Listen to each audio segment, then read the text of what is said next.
So, sorry about that. So where I left off was, I made her give me a decision on the house.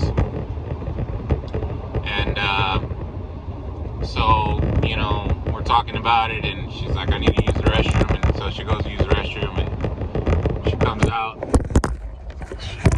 out. And, I'm standing there in our kitchen, and, I tell her,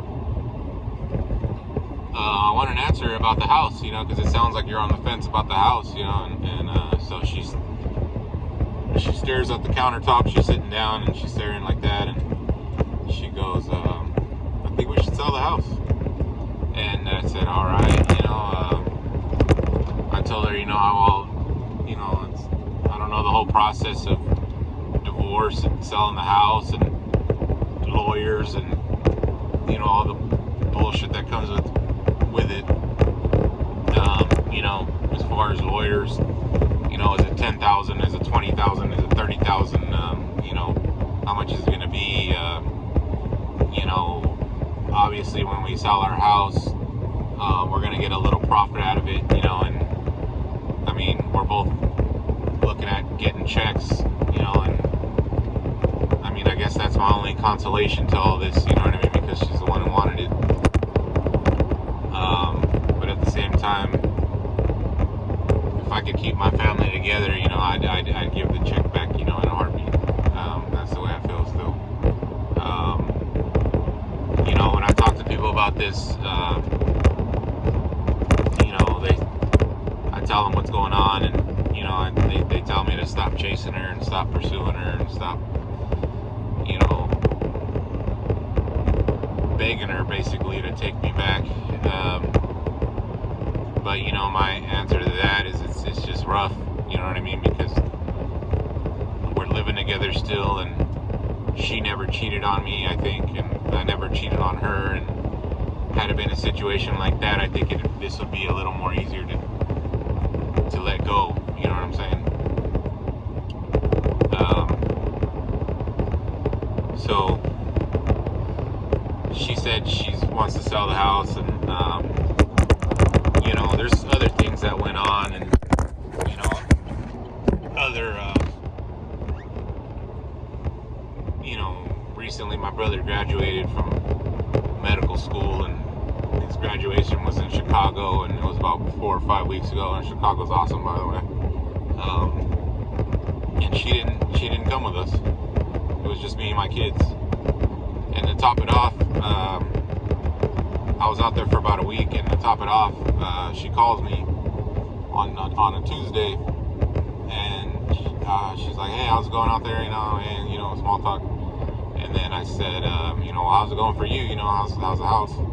And she's like, "I'm in Cancun right now." And I was just like, "Oh, because my wife, by the way, is from Mexico, and she has family over there. And I mean, for all I know, she was probably out there with another dude. I mean, who's to say, I mean, why the fuck else would she want all this? I mean, I can only chalk it up to, maybe she's fucking some other dude, or, I don't know.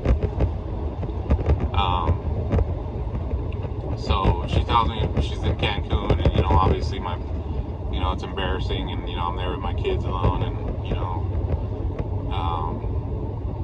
my family finds out, and, they're embarrassed for me, and they're, what I mean, it's just a shit show, and I get back, and, she picks us up from the airport, my wife, and, I tell her, what the fuck, like, you disrespected me, and, you went to Cancun, and, that I wanted you to go to Chicago, and she told me she didn't want to go because, things are different between us now, and, and all this shit, and then she ends up going to Cancun. Now, mind you, I didn't expect her to sit around the house moping the whole time, you know what I mean, but at the same time, I kind of felt it was like a slap in the face a little bit.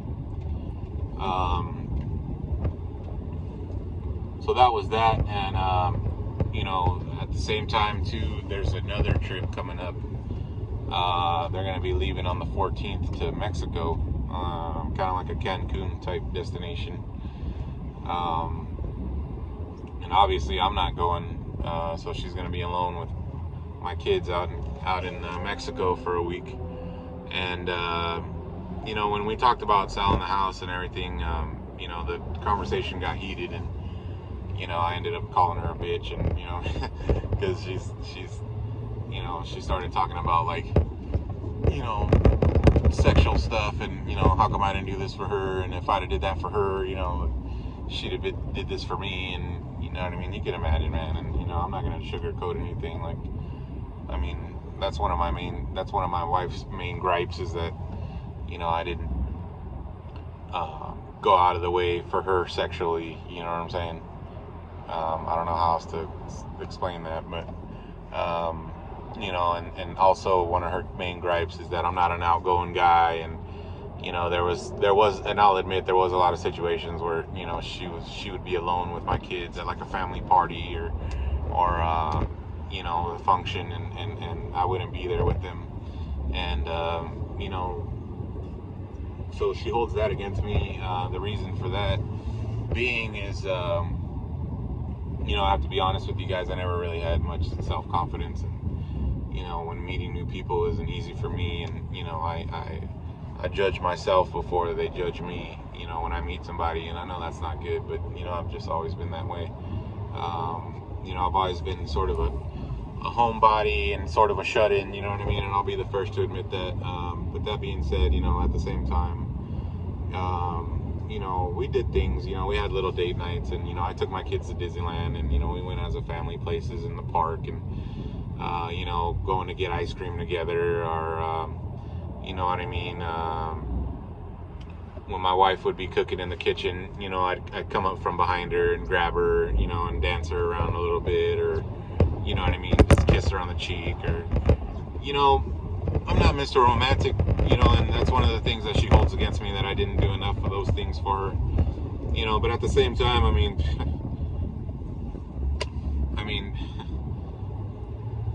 my pop, you know, he I mean, I don't even remember a time where my dad brought my mom home flowers. You know what I'm saying? Like, and I don't blame the way I am. You know, I don't blame him for the way I am, but you know, it definitely, you know, kind of shaped the man that I am today. You know what I mean?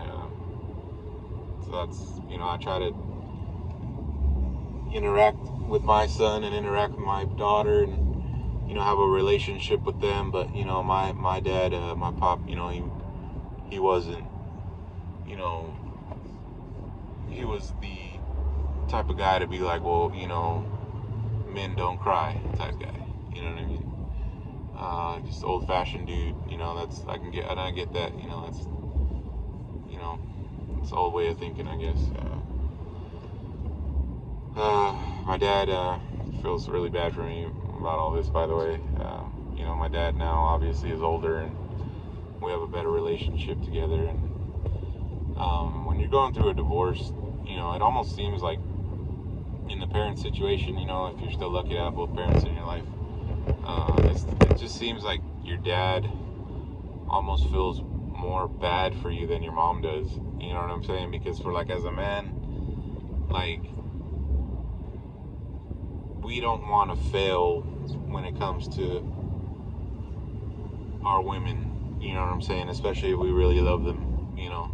I get there's players out there, you know, I was once that guy that, you know, or at least I tried to be that guy that was like, you know, I'm going to bang every girl I see, and I'm never going to get married, I'm never going to have a kid. Well, look what happened to me, right?